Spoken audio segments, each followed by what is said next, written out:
नमस्कार. अन्नपूर्णा किचन रंजनामध्ये आपलं मनापासून खूप खूप खूप खूप स्वागत आहे. आज रेसिपी घेऊन आलेली आहे भोपळ्याची भाजी. बघा, हे भोपळा घेतलेला आहे. ज्यावेळेस महालक्ष्मी असते त्यावेळेस याची भाजी बनत असते. ते भोपळा घेतलेला आहे. जे भोपळ्याची भाजी नसेल खात ते पण ही भाजी खाणार. या पद्धतीने मी बनवत आहे का सर्वांनीच ही भाजी खाल्ली पाहिजे याकरिता मी वेगळ्या पद्धतीने भाजी बनवत आहे. नक्की रेसिपी बघा आणि बनवा. तर भाजी कशी टेस्टी बनते घरच्या मसाल्याने ते नक्की बघा तुम्ही. या पद्धतीने कापून घ्यायचं.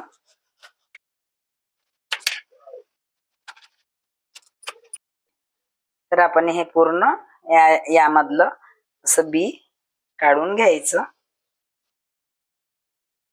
बी काढून घेतलेलं आहे. अशा छोट्या छोट्या फोडी करून घ्यायच्या.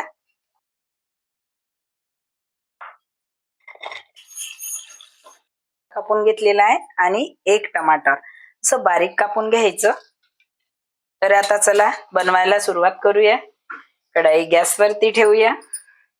तेल घातलेलं आहे. कांदा, त्याबरोबर टमाटर, लसूण जिरा अद्रकचा पेस्ट याला एकत्र करून घेऊया. पूर्ण लालसर छान कलर आला पाहिजे. मसाले खमंग झाले म्हणजे भाजी एकदम टेस्टी लागते. घरचे मसाले नाही आहे, बाहेरचे मसाले घातलेले नाही आहे. प्युरी टमाटरची आणि कांद्याची बनवून घेतलेली आहे, ते घातलेली आहे. तेलामध्ये थोडा वेळ होऊ द्यायचं. तर तेल वरती आलेलं आहे. आता आपण लाल मिरची पावडर घालूया. जिरा पावडर, धने पावडर, लाल मिरची पावडर बनते. बघा किती मस्त कलर आलेला आहे. यामध्ये हे जे भोपळा आपण कापून घेतलेला आहे ते घातलेलं आहे. त्याला तेलामध्ये मस्त परतून घेऊया मसाल्यामध्ये.